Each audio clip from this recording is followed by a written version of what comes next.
баланың немесе үлкен адамның нәжісінің иісінен құтылуға лайфхак сіздерге. Көбінесе барлығымызда баламыз бар, білеміз, горшокке үйретіп жүрген кезде әр жерге сиіп қояды баламыз, немесе ауру үлкен кісілерге қарайтын үйде диванда немесе көрпешелерге сіңіп қалған сондай нәжістің иісі болса, осы лайфхакты қолдансаңыз болады. Ол үшін таза суға йодты сарғайғанша құямыз және оны араластырып, осындай мата, яғни жаялық, мен жаялық қолдандым бұл жерде.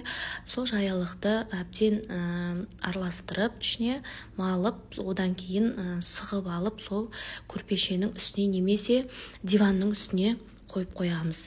2-3 сағаттан кейін алсаңыз, иісі мүлдем шықпай қалады. Осындай лайфхакты жасап көріңіз. Негізі диванға жасалады екен, бірақ мен көрпешеге жасап көрдім. Кетеді екен иіс.